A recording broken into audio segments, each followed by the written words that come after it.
Welcome back. I've missed you. When painting or drawing, have you ever looked at your anatomy and thought, well, that could use some work?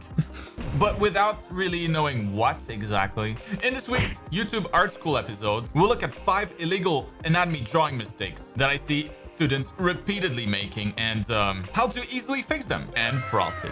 Oh yikes. Quickly, class is starting.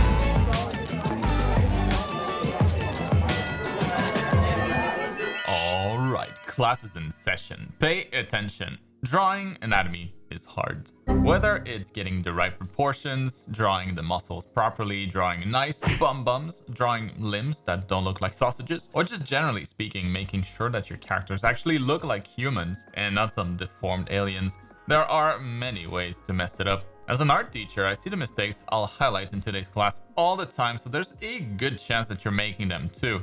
Let's fix that. I got you. We're gonna start by fixing your character's behinds. The first common anatomy mistake is to draw the glutes, the butt cheeks of your characters, too wide and too round.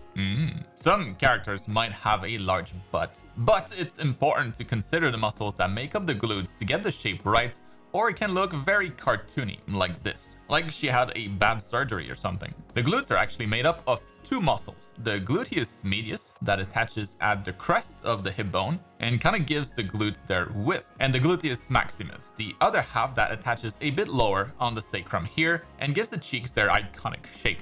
You can mostly ignore the names, but you should definitely consider the basic volumes. They can be simplified as here, essentially 2 tilted ellipses almost forming an X shape when seen from the back. What's important to realize here is that the gluteus maximus isn't as wide as the legs. It's attached on the femur, the bone of the upper leg, so it has to slide in between the hamstrings and the quadriceps to attach. And so the tilted ellipse shape should stop just short of reaching the edge of the silhouette. When we add a layer of fat on top of that, we'll lose a bit of muscle definition, so we can erase some of the lines, but we're left with a nicely shaped bottom. If we go back to the first example here, well, the actual drawing actually looked like this, which might seem strangely shaped to some. However, real butt connoisseur would appreciate it's in fact anatomically correct, albeit just quite lean. Now moving on, the next anatomy mistake is going to be a quick one, having to do with the ratio between the size of the hands and the feet. When giving feedback to students, I often see this kind of issue here where the hands will be bigger or as big as the feet. Generally speaking, the length of a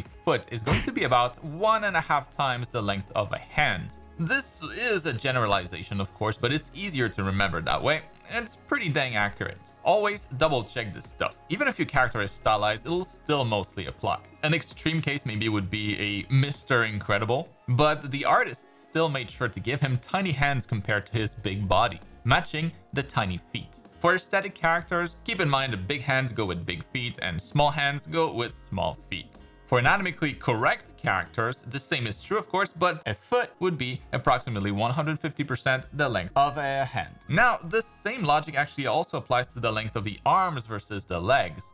Characters with long arms also have long legs. If you draw a super tall character, their arms should also be longer. If you don't, you end up with some deformed looking characters like this troll guy. That can still work as a monster, of course, but it's important to know why it looks deformed and how to avoid it if you're trying to draw believable humans, not monsters. Anatomy is fascinating to me. I think you probably guessed that already. If you're anything like me, I think you'd really enjoy the anatomy classes in my art program, where we completely deconstruct the human body in hours upon hours of carefully structured classes. But that's only a small part of the program. It actually contains everything you would need to level up your skills and be able to draw or paint anything that your mind can imagine. The good news is that it's on sale until the end of the month. To celebrate reaching 15,000 registered students, you'll be able to grab it at a huge discount until then, so don't miss out if you're serious about your art skills. All right, plug over. Back to the class. The third anatomy mistake I see most artists making, pros included, is drawing the armpits wrong, specifically when the characters have their arms raised in the air.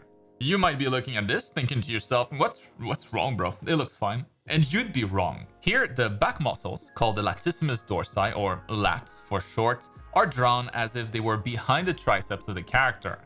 But it's the reverse order. Let's quickly go over the muscles in this area to see why. Here we have the chest muscle. the pectoralis major, leading into the deltoids, the shoulder muscle, mostly hidden behind a massive biceps here. That little muscle there is small but has a big name. It's called the coracobrachialis. And then immediately behind that, we have this mass here comprising two muscles, a smaller teres major and the latissimus dorsi, one of the larger back muscles. What's left behind all of that then is the triceps. And here the drawing features the same structures, but with a little bit less definition. That's the correct way to draw this area. What we had originally was a mistake. Even if you never cared to draw this much detail, always keep in mind that when the character is in a pose with arms raised, the back muscle is always going to be in front of the triceps, so you get this overlap here, not like this.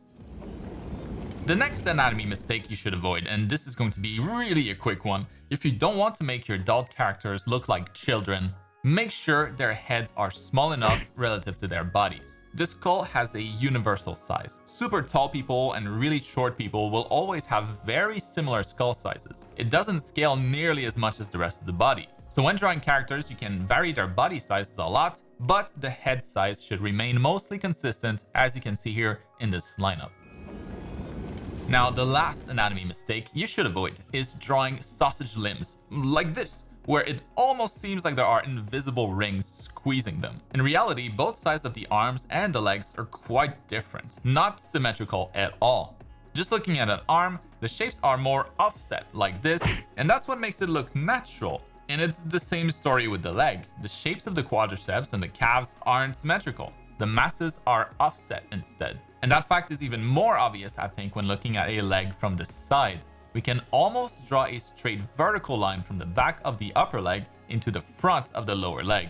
Human limbs aren't sausages, and they probably don't taste as good either. And that's gonna be it for this week's class. I hope that was helpful. You better not be making these mistakes anymore. You have no excuse. Also, now would be a good time to pay the class fee of either 1 like or 1 sub. I need it to feed my family.